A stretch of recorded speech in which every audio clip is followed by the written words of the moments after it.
बैठिए, आप बैठिए।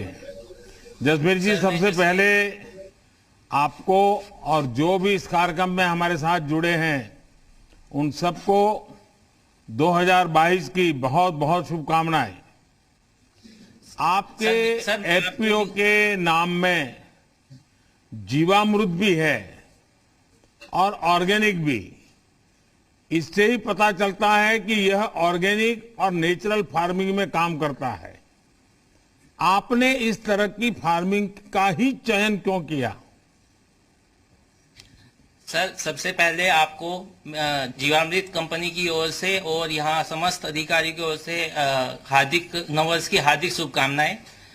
सर, हमारे एफपीओ में जीवामृत, सर, हमने स्टार्टिंग में जब हमने जैविक खेती स्टार्ट की तो हमारे सामने सबसे बड़ी समस्या हुई कि अब खेती तो जैविक हमने करनी स्टार्ट कर दी, बट उसमें फर्टिलाइजर और केमिकल सब बंद करने पड़े। तो इसको कैसे हम आगे बढ़ाएं? तो हमने क्या किया सर, हमने जीवामृत घर पर ही बनाया। तो हमने देखा सर, जीवामृत से जब हमने खेती में उनको फसलों में डाला तो मिट्टी में जो जीवांश थे वो जो पहले बहुत कम थे उनकी मात्रा बढ़ी। उनकी मात्रा बढ़ने से तो खेती को आगे जो है उसमें कार्बन की जो मात्रा थी उसमें खेती में वो सर पहले बहुत कम थी। तो कार्बन की मात्रा जीवामृत से हमारी आज की डेट में सर 1%, पहले 0.24 थी, आज 1 से ऊपर है। तो इसीलिए सर हमने जीवामृत ऑर्गेनिक कंपनी का नाम भी इसलिए फिर हमने सोचा कि जब हम इससे आपका ये मिट्टी बना सकता है जीवामृत, तो वो अपने जो किसान जो स्वास्थ्य है, जो उससे उत्पन्न अनाज है, जो किसान भाई जो उसको ग्रहण करेंगे, उन जो आम आदमी ग्रहण करेगा तो उनके जीवन को भी सर वो अच्छा बना सकता है। तो इसीलिए हमने अपने कंपनी का नाम भी जीवामृत के नाम से ही रखा। हमने विचार किया कि हम जीवामृत से ही करेंगे। जसवीर जी, आप किस चीज की ऑर्गेनिक खेती करते हैं और कैसे करते हैं? सर, हम क्या अपने उत्पादक को किसी एजेंसी से प्रमाणित भी करवाते हैं क्या? जी सर, हमारी बेल्ट में गन्ने की खेती होती है, तो हम सबसे ज्यादा गन्ने की ही जैविक खेती करते हैं। उसके लिए सर हमने अपनी एफपीओ ने एक प्रोसेसिंग यूनिट भी लगाई हुई है, जिससे किसान भाई जितने भी हमारे सदस्य मेंबर हैं वो अपना प्रोड्यूस अपनी यूनिट में लेके उसको प्रोसेस करते हैं। और सर हमारी जितनी भी ये प्रोडक्ट हैं वो हमारी जो भारत सरकार और राज्य सरकार के अधिकृत एजेंसियां हैं, जैसे नाबार्ड हुआ और केवीके से हमें मदद मिलती है, उसके द्वारा प्रमाणित है। और हमारे जैविक उत्पाद एपिडा के थ्रू और उसोका के थ्रू प्रमाणित किए जाते हैं। सर जसवीर जी, आपके एफपीओ ने इन उत्पादों की बिक्री डिस्ट्रीब्यूशन की क्या रणनीति अपनाई है? सर, जब हमने जब स्टार्ट किया था ये अपना जैविक उत्पाद, तो हमारी कैपेसिटी सर इतनी नहीं थी। तो मात्र 10 किसानों से स्टार्ट किया था, तो 10 या 15 टन की कैपेसिटी थी। तो लोकल मार्केट में सर भाव नहीं मिलता था इतना बिल्कुल भी। फिर एफपीओ गठन के बाद हमने हमारे जब हमने सर्टिफाई कराया तो हमारी मार्केट में जितनी भी ऑर्गेनिक सप्लायर हैं उनके साथ हमारे एग्रीमेंट हैं। एग्रीमेंट के साथ में हमारा टर्नओवर भी बढ़ा है और हमारे उत्पादों की में उसकी वो आई है सर, डिमांड बढ़ी है। और अच्छा जसवीर जी, आप अपने एफपीओ के लिए जैव उर्वरक की उपलब्धता ये सुनिश्चित कैसे करते हैं? सर, हमारे जितने भी किसान भाई हैं सब गौ पालन भी करते हैं, पशुपालन भी करते हैं और हमारी खुद की एफपीओ की गौशाला भी है। तो हम जीवामृत अपने गौशाला अपने वहीं पे बना के किसान भाइयों को डिस्ट्रीब्यूट भी करते हैं और सभी किसान भाई को ट्रेनिंग भी देते हैं, जिससे वो अपने घर पे ही जैव उत्पाद बनाकर अपनी फसल में प्रयोग कर सके। जसवीर जी, नेचुरल फार्मिंग, प्राकृतिक खेती, आपका प्रयास बहुत ही अच्छा है। पिछले 7 साल में हमारी कोशिश रही है कि हम प्राकृतिक खेती, नेचुरल फार्मिंग और ऑर्गेनिक फार्मिंग को बढ़ावा दे सकें। इसके लिए कई तरह की कोशिशें की जा रही हैं। इससे कई फायदे हैं। एक तो किसान की लागत कम होती है और उसकी आय बढ़ती है। वहीं मिट्टी को रासायनिक खाद और पेस्टिसाइड से मुक्ति मिलती है। आप अपने तथा संगठन के अनुभवों को ज्यादा से ज्यादा किसानों तक पहुंचाइए आपके एफपीओ से जुड़े सभी किसान भाई बहनों को भी मेरी तरफ से 2022 की शुभकामनाएं, बहुत बहुत बधाई।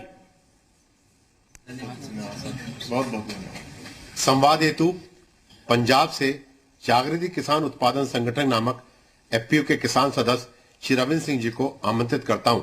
श्री रविंद्र सिंह जी। रविंद्र सिंह जी नमस्ते। सत श्री अकाल सर जी। सत श्री अकाल जी। और सर आपको नवे वर्ष की बहुत बहुत बधाई होवे जी। आपको भी। रविंद्र जी आपके बारे में कुछ बताइए। जी सर मैं जागृति एफपीओ का मेंबर हूं जी। और सर हमारे साथ 285 किसान हैं, वो शेयर होल्डिंग है, और 115 जो किसान हैं वो और जुड़े हुए हैं, और वो भी हमारे साथ जल्दी शेयर होल्डिंग हो जाएंगे।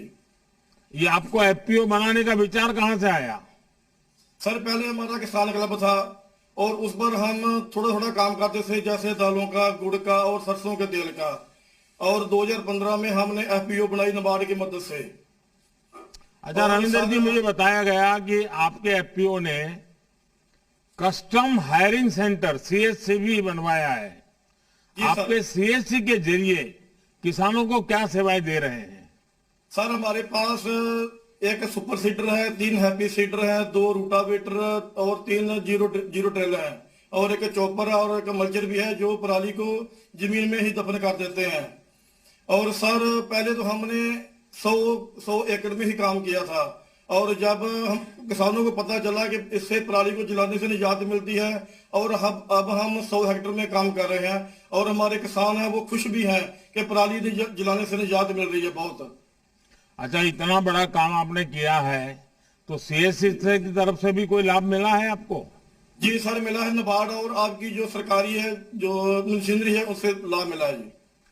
रविंद्र जी आपने खेती में उसमें भी कुछ नए प्रयोग किए होंगे, क्योंकि आप बड़े प्रगतिशील किसान हैं, तो तकनीकों की दृष्टि से क्या इस्तेमाल किया है? जी सर किए हैं, जैसे सीधी बिजाई है धान की, और सीधी बिजाई से ये है कि हमें पानी से भी छुटकारा पानी कम लगाने की जरूरत पड़ती है, और लेबर से भी थोड़ा फर्क पड़ता है। और सर हमने एक सर्वपक्षीय कीट प्रबंधन है जो एग्रीकल्चर यूनिवर्सिटी लुधियाना से और नाबार्ड की मदद से चल रहा है। हमारे जो किसान हैं वो उससे काम कर रहे हैं, और बहुत बढ़िया जो है मिल रहा है। रविंद्र जी आपका काम। हमारे पास और सर एक है जो हमारे पास सुपर सीडर है, उसे जो पराली जमीन में दफन कर गेहूं की बिजाई जो बहुत बढ़िया होती है, उससे जो लेबर का और पैसों का भी पैसा जो फर्क पड़ता है। और सर हमने अपने किसानों के लिए इसको की एजेंसी, कैटल फीड की एजेंसी भी ले रखी है, जिससे कि किसानों को फायदा पड़ता है। जैसे बाजार में 1300 रुपए पर बैग मिलता है, और हम अपने किसानों को 1250 रुपए में ही बैग उपलब्ध करा देते हैं। सर रविंद्र जी बहुत बढ़िया तरीके से आपने विषय को प्रस्तुत किया। आपका काम पूरे देश के लिए प्रेरणा है। मैं चाहता हूं कि सभी किसान भाई पराली प्रबंधन से संबंधित जानकारी को ज्यादा से ज्यादा आप साझा करें। जैसे आप और आपके साथियों ने जिस तरह पराली प्रबंधन का कार्य बेहतर तरीके से किया है, आसपास के किसानों को प्रेरित करके पराली जलाने से रोका है, वो किसान और पर्यावरण दोनों के लिए लाभदायक है। पराली के वैकल्पिक उपयोग में पर्यावरण को लाभ होता है, साथ ही किसान की आर्थिक रूप से वो सशक्त होता है। आपको इस प्रयास के लिए मेरी तरफ से बहुत बहुत बधाई। सभी किसान भाइयों को मेरी तरफ से बधाई।